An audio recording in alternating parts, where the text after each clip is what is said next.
aptitudes et compétences pour un ouvrier de Dieu, pour un pasteur. On a vu ensemble certaines choses. Il doit être irrépréhensible comme économe de Dieu. Il doit être mari d'une seule femme et bien gouverner sa maison, bien s'occuper de sa femme, sa relation avec sa femme, sa relation avec ses enfants. Il ne doit pas être présomptueux ou coléreux ou adonné au vin ou violent ou porté au gain déshonnête. Il doit plutôt être hospitalier, aimer les gens de bien, être prudent, juste, saint, tempérant, être sobre, rangé, doux, éloigné des querelles, exempt d'avarice. On a vu ces choses-là et nous continuons en Timothée. Alors au chapitre 3, l'autre fois, on a terminé au verset 5, mais là, on va reculer au second verset, au verset numéro 2. Il y a un mot qui est mentionné, il commence par la lettre I. Donc, vers la dernière phrase du verset 2, on te parle d'être hospitalier, ou vers la fin du verset 2, être hospitalier. Et ensuite, la dernière chose qui est mentionnée, ce doit être un homme qui est capable d'instruire. Quelqu'un qui est capable d'instruire, quelqu'un qui a la capacité de vraiment enseigner les vérités de Dieu, d'aider les gens dans leur foi, dans leur vie, dans leur relation avec Dieu. Vraiment quelqu'un qui est capable de prendre la parole de Dieu et de l'expliquer aux gens, de la faire comprendre, de la faire connaître aux gens. Quelqu'un qui doit avoir les capacités pour enseigner. Tu as peut-être déjà remarqué, il y a des gens qui sont très, très intelligents. Ils ont beaucoup d'informations dans leur cerveau. Ils sont très capables d'accomplir des choses. Mais ils ont de la difficulté à enseigner cette connaissance-là. C'est pourquoi des fois, lorsque tu arrives au secondaire, les professeurs sont très compétents, mais peut-être qu'ils ont de la difficulté à faire comprendre la matière aux enfants. Ou à l'université, le cégep, ou ainsi de suite. Alors, les gens peuvent être très, très, très capables, mais ils n'ont pas beaucoup de capacité pour expliquer la matière, aider les gens à comprendre la matière, à assimiler la matière. Donc, mais un homme de Dieu doit être quelqu'un qui est capable d'enseigner, de faire comprendre les choses de Dieu aux gens. Tu sais, des fois, quand on pense à un pasteur ou à un homme de Dieu, on regarde cela, puis on cherche peut-être un leader. On cherche quelqu'un qui est vraiment un homme là comme un grand général, un homme qui est très fort, très capable, un homme qui peut motiver une armée. On cherche un grand leader comme cela. Mais en réalité, quand tu regardes dans les écrits de Dieu, qu'est-ce qu'on demande? Les choses les plus importantes d'un homme de Dieu, on demande qu'il soit sans reproche, comme administrateur des choses de Dieu. On demande qu'il soit rangé, organisé, que sa vie soit en bon ordre. Et on demande qu'il soit capable d'enseigner les autres. Ça, c'est vraiment ce qu'on devrait rechercher chez un homme de Dieu ou un futur pasteur. En réalité, ce qu'on va remarquer des fois, on va voir qu'il y a des personnes peut-être qui se convertissent ou qui commencent à grandir dans la foi, puis dans l'assemblée même, on voit que ces gens-là, ils sont bons pour enseigner. Ils sont bons pour comprendre et expliquer la Bible aux gens. Peut-être qu'ils n'ont pas encore eu l'appel de Dieu, mais on voit qu'ils ont la capacité d'enseigner. Les gens de l'Assemblée voient cela. Évidemment, on peut parler aussi, ça prend un appel de Dieu, mais déjà là, la capacité d'être capable d'enseigner, ça se remarque alors dans l'Assemblée. Mais c'est une chose qu'on veut rechercher chez un futur pasteur, quelqu'un qui est capable d'enseigner la parole de Dieu. Maintenant, faisons un saut, on va aller en Tite. On se promène de l'un à l'autre parce que les qualifications ou les aptitudes, les compétences sont là. Alors, Tite, chapitre 1, si tu viens avec moi vers la page 305. Tite, chapitre 1. L'autre fois, nous avons arrêté vers le verset 8. Et nous allons regarder donc surtout maintenant le verset 9. Le verset 9. Mais le verset 9 a beaucoup de choses. On va voir 4 choses surtout. Et ça touche un peu à la réalité d'être capable d'enseigner, même ça développe un peu plus. Alors, Tite, chapitre 1, verset 9, je vais lire le verset. « Attachez Donc, on parle d'un homme de Dieu, on parle de chercher un ancien ou un pasteur, un homme de Dieu. Il doit être attaché à la véritable doctrine qui doit être enseignée, afin qu'il soit capable tant d'exhorter selon la saine doctrine que de convaincre ceux qui s'y opposent. En réalité, ici, on voit qu'il y a 4 choses qui sont mentionnées. On va les regarder un peu plus lentement. La première chose qui est mentionnée au début du verset a un mot avec la lettre A qui termine avec E accent aigu. On parle d'être attaché, comme être lié, attaché à la véritable doctrine. On en a déjà parlé, mais le mot doctrine, c'est tout simplement un mot qui veut dire l'enseignement. Les enseignements de Jésus, des apôtres, les enseignements de Dieu. Alors, un homme de Dieu doit absolument être attaché, lié à la vérité, à la véritable doctrine. Évidemment, qu'est-ce qu'on demande d'un homme de Dieu? Est-ce qu'on veut qu'il nous enseigne les opinions d'un homme? Est-ce qu'on veut qu'il nous enseigne les opinions? Il a lu un livre de quelqu'un, puis il va nous enseigner ce que cette personne-là dit. Qu'est-ce qu'on veut d'un homme de Dieu? On veut qu'il nous enseigne les paroles de Dieu, les vérités de Dieu, qu'il nous passe à travers les écrits de Dieu, qui nous montre ce que Dieu a dit, ce que Dieu a demandé, les promesses de Dieu, les commandements de Dieu, ainsi de suite. Un homme de Dieu, en réalité, est lié ou attaché, doit être attaché à la vérité, à la véritable doctrine qui doit être enseignée. Garde ton doigt ici, fais juste tourner peut-être une page, où en réalité tu veux la seconde épître de Paul à Timothée, chapitre 3, versets 16 et verset 17. Qu'est-ce que Dieu nous dit ici? On connaît bien ce verset-là, mais Dieu nous dit que toute l'Écriture, ça c'est un autre mot pour dire la Bible, donc toute la Bible, elle est divinement inspirée. Inspirée dans le sens soufflée. Pas inspirée dans le sens un artiste, il va aller peindre quelque chose, il a à cœur. Non, ça c'est un autre genre d'inspiration. Le mot inspiration ici, c'est que cela vient de Dieu directement. Dieu a soufflé, Dieu a dit cela. Alors, toute l'Écriture est divinement inspirée et utile pour enseigner, pour convaincre, pour corriger, pour former à la justice, à la droiture, afin que l'homme de Dieu soit accompli, en qu'il ne manque rien, et qu'il soit propre à toute bonne œuvre. On pourrait dire l'homme ou la femme de Dieu, là, ce n'est pas juste les pasteurs ici, c'est les enfants de Dieu, afin que les enfants de Dieu soient accomplis, qu'il ne leur manque rien, et qu'ils soient propres ou capables de toute bonne œuvre. Donc, ça, c'est la réalité pour un pasteur, pour un homme de Dieu. Les écrits de Dieu, c'est ce qu'il doit prendre et partager avec les gens. Il est attaché, il est lié, il doit donner les écrits de Dieu aux gens, donner les vérités de Dieu aux gens. C'est ce qu'il doit faire. Si tu retournes ta page, pour revenir en titre, s'il te plaît. Alors, ça, c'était la première chose. Alors, il doit être attaché à la véritable doctrine.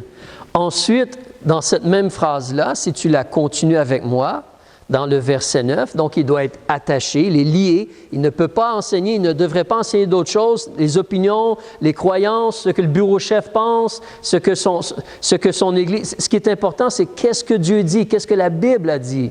C'est ça qui est important. Alors, mais il est attaché à la véritable doctrine qui doit être enseignée.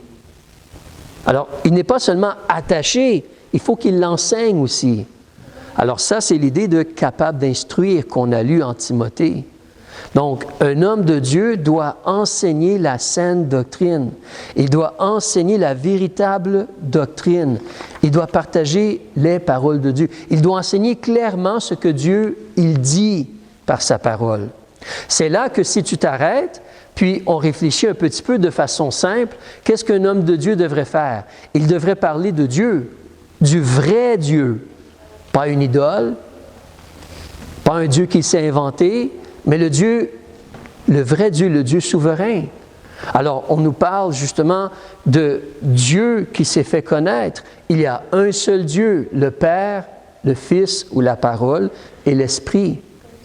Un seul Dieu. Et ces 3 personnages, mais ils sont parfaitement unis parfaitement divins, ils sont distincts. Mais c'est important parce que tu sais, il y a des gens qui enseignent que Jésus n'est pas Dieu. Il y a des gens qui enseignent que l'Esprit n'est pas Dieu ou l'Esprit n'est pas une personne. L'Esprit, c'est seulement une force.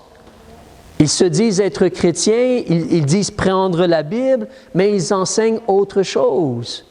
Alors, il nous faut enseigner ce que la parole de Dieu présente. Comment Dieu est révélé, comment Dieu est présenté dans la Bible. Un seul Dieu, 3 personnes. Et même ce Dieu-là, qu'est-ce qu'il est? Il est éternel, il a toujours existé. Il est tout-puissant. Il est toute connaissance. Il est partout en même temps. Il n'est pas limité par l'espace et le temps. Ce Dieu-là, il est amour. Il est justice. Il est saint. Alors un homme de Dieu doit présenter ce Dieu-là aux gens. Et il doit présenter la parole de Dieu. On veut que les gens ouvrent la Bible et lisent. Mais comme on a vu tantôt, l'homme de Dieu doit expliquer la parole de Dieu. Elle vient de Dieu. Elle a été soufflée par Dieu. Alors, il doit expliquer l'inspiration. Il doit faire comprendre. Vous savez comme moi, combien de gens vont dire « Ça, c'est un livre écrit par les hommes, qui a été changé avec les années. » Tu ne peux pas avoir confiance à ce livre-là. Beaucoup de gens disent cela. Beaucoup de gens vont déclarer ces choses-là. Mais un homme de Dieu, qu'est-ce qu'il doit faire? Il doit faire comprendre aux gens que non, ça, ce sont les écrits de Dieu. Ça, c'est la parole qui est sortie de la bouche, du cœur de Dieu. C'est la parole de Dieu. Elle est inspirée. Et quand tu parles de l'inspiration, tu considères 4 choses réelles. En réalité, dans l'inspiration, il y a ce qu'on appelle une confluence. C'est un gros mot pour dire que 2 choses viennent ensemble. C'est-à-dire que c'est vrai que Dieu a utilisé des hommes, mais c'est Dieu qui a toujours dirigé. Dieu a utilisé des hommes et nous avons les paroles de Dieu. Un peu comme toi, si tu prends ton téléphone pour écrire un message, ou un clavier, ou un crayon, ce sont des outils que tu utilises, mais c'est toi qui dirige les mots, les vérités ou les paroles, les choses que tu dis. C'est toi qui diriges. Alors la parole de Dieu, c'est la parole de Dieu. Et évidemment, c'est une inspiration qui est verbale. Tous les mots qui sont dans la parole de Dieu viennent de Dieu. Tous les mots. C'est une inspiration qui est, comme on a vu, en toute l'Écriture. C'est une inspiration qui est entière, complète. Du début à la fin de la Bible, c'est la parole de Dieu. C'est une inspiration qui est sans erreur. C'est vrai que des fois, Dieu nous donne les paroles. Comme exemple, Dieu va nous donner les paroles de Satan. Satan a tenté Ève. Alors, est-ce que Satan dit la vérité? Non. Mais Dieu nous dit exactement ce que Satan a dit. Alors, Dieu nous rapporte exactement ce que des hommes ont dit. Il n'est pas d'accord avec ce qu'ils ont dit. Mais la Bible ne contient aucune erreur. Et quand elle enseigne, quand les hommes de Dieu, les prophètes, quand Jésus lui-même, quand Dieu lui-même parle, c'est la vérité. C'est la vérité de Dieu. Un homme de Dieu doit aussi enseigner ou expliquer que la parole de Dieu, elle est préservée. On a la parole de Dieu entre nos mains. Alors, il y a des gens qui croient que justement, on a perdu la parole de Dieu, on doit remettre la parole de Dieu ensemble. C'est pourquoi on continue à faire de nouvelles Bibles.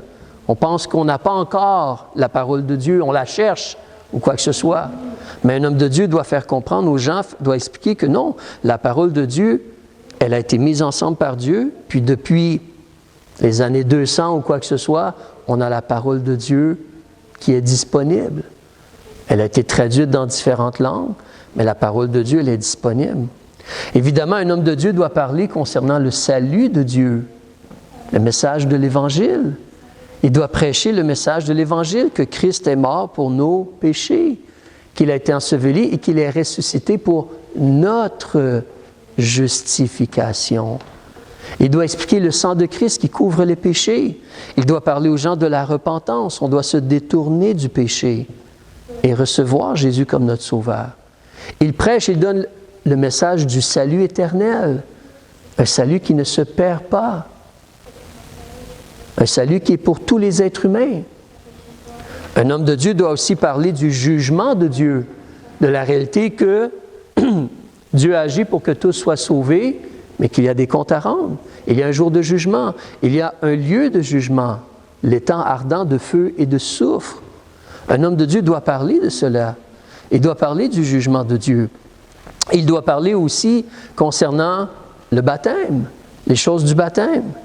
Les gens qui sont sauvés se font immerger. Alors, on les descend entièrement dans l'eau. C'est une image ou une illustration de la réalité de Christ qui est mort, qui a été enseveli et qui est ressuscité, qui est sorti du tombeau. Alors, le baptême, ce n'est pas pour avoir le pardon de nos péchés. Ce n'est pas pour avoir une grâce ou une faveur de Dieu, il doit expliquer cela. Mais le baptême, c'est afin de s'identifier, de s'associer à Jésus-Christ. On se fait baptiser parce qu'on a cru en Jésus-Christ. Et après le baptême, la personne est reçue comme membre d'une assemblée. Alors, il doit enseigner ces choses-là. Il doit parler justement de la réalité de l'assemblée, des églises. Une église n'a pas un siège social, c'est un groupe de gens qui est sauvé, qui est baptisé, qui est uni ensemble dans un endroit pour servir le Seigneur. Et cette église-là a la responsabilité de sortir et parler de l'Évangile. Un pasteur doit faire comprendre cela aux gens. Il faut sortir et parler de Jésus aux gens. Il faut donner le message de l'Évangile. Les églises, c'est l'outil que Dieu utilise pour rejoindre les gens. Alors, donc, un pasteur doit enseigner sur les églises qui doivent aller évangéliser et l'Église a l'autorité pour baptiser les gens et les recevoir comme membres. Alors, l'Église observe le repas du Seigneur. Les gens qui sont membres de l'Église se réunissent et observent le repas du Seigneur. C'est dans l'Église aussi qu'on va former les disciples. Dans l'Assemblée, on va parler de l'œuvre de l'Esprit dans le cœur des gens, le fruit de l'Esprit. On va expliquer aussi la vérité sur les dons spirituels pour servir Dieu et tout cela. Un pasteur doit aussi enseigner au sujet de la sainteté et de la piété. La sainteté, lorsqu'on se sépare pour servir Dieu, on se sépare du mal, de la méchanceté, du système de ce monde, la convoitise de la chair, la convoitise des yeux, l'orgueil de la vie. On se sépare pour servir Dieu. Un pasteur va enseigner sur la piété. Vous vous rappelez, on a vu beaucoup dernièrement la piété, c'est lorsqu'on s'attache à Dieu et on sert Dieu comme il nous demande de le servir, selon ses enseignements. Regardez avec moi, s'il vous plaît, si vous reculez en 1 Timothée, chapitre 6. 1 Timothée, chapitre 6, je vais débuter au verset 2. Tu vas voir avec moi, il s'adresse à comme Timothée qui est un pasteur, comment il doit agir. Alors, je débute au verset 2 du chapitre 6. Qu'est-ce qu'il mentionne?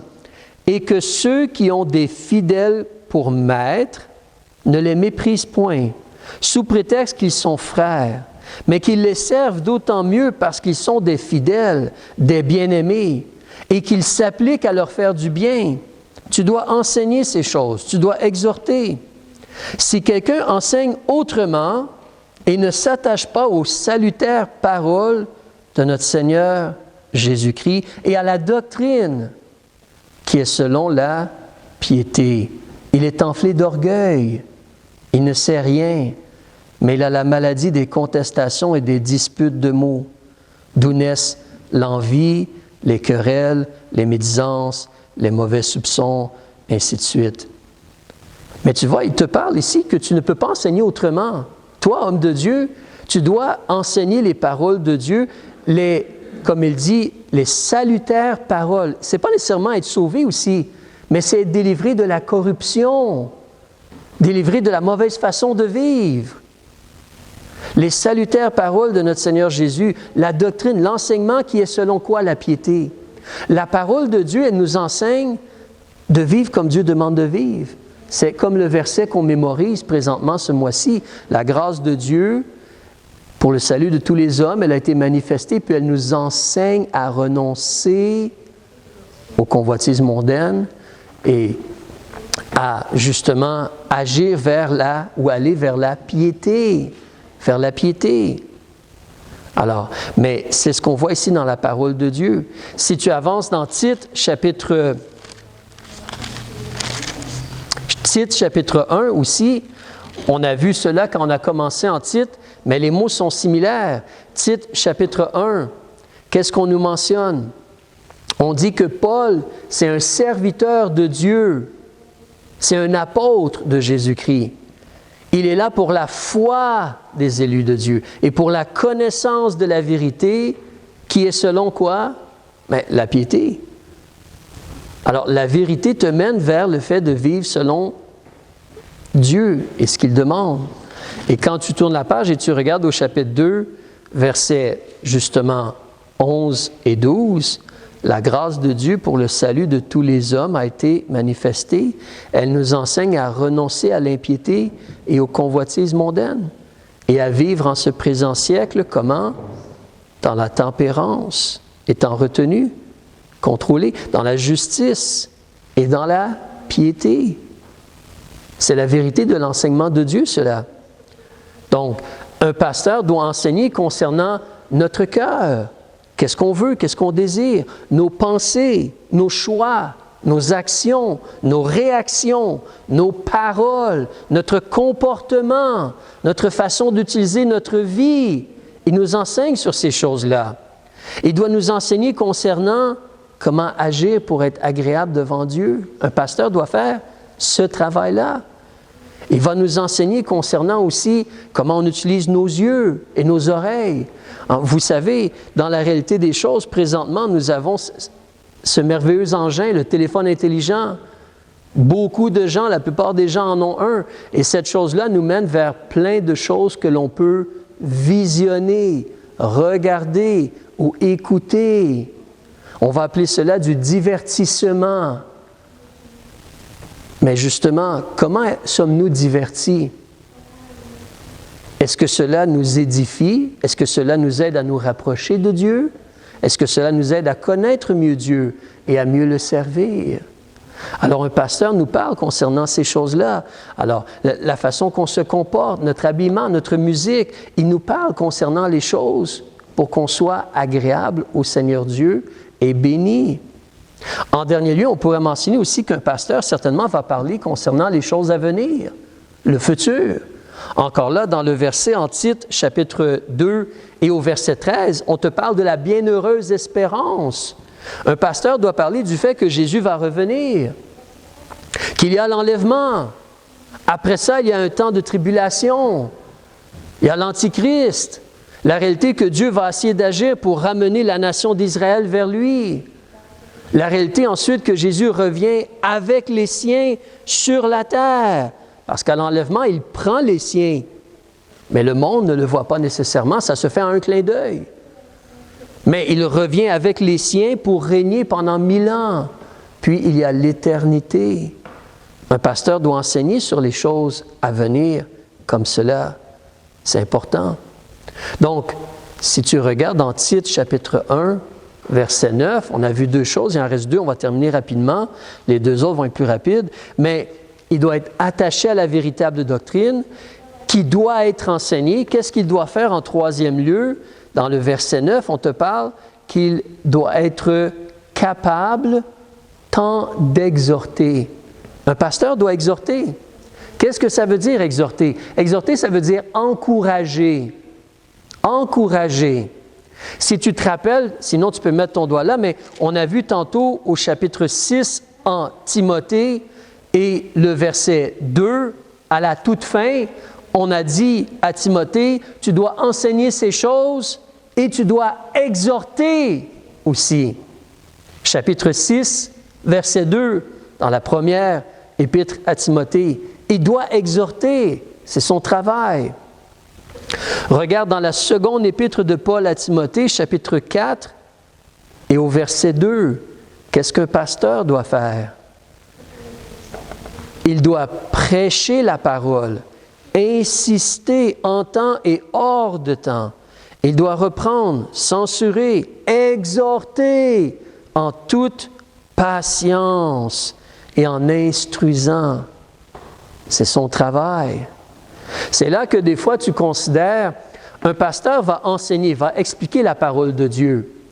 Alors, c'est là qu'on a des enseignements à l'Église. Mais il y a une différence entre un enseignement et une prédication. Et de façon imparfaite, la différence, c'est que lorsque tu prêches, tu veux surtout parler au cœur des gens, puis les presser, les encourager, les exhorter, les motiver à aller et à servir le Seigneur, les aider de façon particulière. Alors, ce n'est pas toujours aussi coupé parfaitement carré, là, mais il a enseigné puis il a prêché ou exhorté les gens. Ce n'est pas tout à fait la même chose. Mais un pasteur doit exhorter les brebis et les gens. Et la dernière chose en titre, ici au chapitre 1, verset 9, après exhorter, on te dit, donc, afin qu'il soit capable tant d'exhorter selon la saine doctrine. Doctrine veut dire enseignement. Saine ou sain, saine, ce n'est pas S-A-I-N-T, c'est saine dans le sens qu'elle est bonne, qu'elle est utile, qu'elle va vraiment nous aider, nous bénir. Les paroles de Dieu, les vérités de Dieu sont toujours bonnes. Toujours bonnes. Tu sais, c'est comme lorsque tu vas voir le médecin, puis il te donne un médicament, un sirop peut-être, et tu commences à goûter le sirop, puis oh, ça goûte vraiment mauvais. Mais le sirop, il va te faire du bien, il est supposé en tout cas. Mais la parole de Dieu, elle fait toujours du bien, elle nous aide, elle est pour notre bien, pour notre croissance et notre bien-être. Elle est saine, la parole de Dieu. Mais il doit exhorter selon la saine doctrine et il doit faire une dernière chose, c'est un mot avec la lettre C qui termine avec la lettre E en français. Le mot convaincre. Un pasteur doit convaincre ceux qui s'y opposent. C'est un fait, tu sais comme moi. Il y a des gens à qui tu essaies de parler de Jésus, ils vont dire, moi je ne veux rien savoir de cela. Je ne veux rien savoir de cela. Un homme m'a déjà dit, lui, je l'ai chassé de mon royaume, il ne reviendra plus. Un homme m'a déjà dit cela. Lui, je l'ai chassé de mon royaume, il ne reviendra plus. Triste. Mais les gens s'opposent à la parole de Dieu. Ils s'opposent aux vérités de Dieu. Alors, un homme de Dieu, un pasteur, doit apprendre à convaincre ceux qui s'y opposent. En réalité, je veux terminer avec, un passage qu'on a lu en la seconde épître de Paul à Timothée, chapitre 2. On termine ici. Alors, 2 Timothée, chapitre 2, on va débuter au verset 24. On a déjà lu ce verset-là, mais c'est un excellent rappel ou une pratique pour un pasteur, pour enseigner ou convaincre les adversaires. Verset 24, je débute. On te dit, il ne faut pas que le serviteur du Seigneur, que le pasteur, il aime à contester. Mais il doit être doux envers tous, même ceux qui ne sont pas gentils. Il doit être propre à enseigner, capable d'instruire. Il doit être patient. Il doit redresser avec douceur les adversaires, attendant que Dieu leur donne quoi? La repentance et leur fasse connaître la vérité. Un pasteur doit convaincre les adversaires. Il convainc fermement, mais avec une mesure de douceur, avec un amour sincère. Il redresse avec douceur les adversaires, afin, au verset 26, qu'eux sortent de l'ivresse des pièges du diable. Le diable les tient dans ses pièges, ils en sont ivres, comme s'ils ne réalisent même pas ce qu'ils font. Ils sortent de l'ivresse des pièges du diable qui les tient captifs et soumis à sa volonté. C'est là que quand toi et moi nous parlons avec les gens, il faut réaliser que la vraie bataille, elle n'est pas physique. La vraie bataille, elle est spirituelle. Pendant que toi, tu es là, puis tu essaies de parler de Jésus, et que l'Esprit de Dieu essaie de les convaincre, il y a des démons, il y a des anges déchus, il y a le diable qui essaie de convaincre les gens dans leur pensée ou dans leur cœur d'autre chose. Il essaie d'agir pour les aveugler, les tromper, les mélanger et les garder captifs et soumis. Alors le combat, il est spirituel avant toute chose. Il faut bien réaliser cela. Mais un homme de Dieu doit apprendre à convaincre, il doit prier, il doit demander l'aide de Dieu, il doit apprendre à convaincre les adversaires ou ceux qui s'opposent à la véritable doctrine, à la parole de Dieu qui doit être enseignée. Donc là, on te parle surtout des ouvriers. Alors, c'est pourquoi on veut prier pour les pasteurs, c'est pourquoi on veut prier que Dieu appelle des gens au ministère, mais on veut prier pour les pasteurs dans leur ministère, dans leur travail. Et en réalité, si on s'arrête et on réfléchit, bien, comme on l'a vu dans les autres semaines, la réalité, c'est que pour toute personne qui est née de nouveau, on devrait essayer d'aller vers cela. Je sais qu'il y en a qui ont moins de capacité pour enseigner, mais on devrait tous essayer de partager ce qu'on connaît de la parole de Dieu. Comme je vous ai dit la semaine passée, Jésus, il a donné le pain aux disciples, les disciples ont donné le pain à la foule. Recevez de Jésus et donnez ce que vous avez reçu. Donnez ce que vous avez compris de la parole de Dieu dans votre capacité par l'aide du Seigneur. Mais tous les gens qui sont sauvés devraient porter vers le fait d'instruire. Tout le monde devrait s'attacher à la véritable doctrine, pas seulement les pasteurs. Tout le monde. Tout le monde devrait s'exhorter mutuellement. Amen. Tout le monde, pas seulement les pasteurs. Tout le monde devrait essayer de convaincre ceux qui s'opposent à la vérité dans la prière, et ainsi de suite. Tous les gens qui sont sauvés devraient essayer d'agir concernant cela, pas seulement les pasteurs. Alors, on va terminer ici. Père, on veut te remercier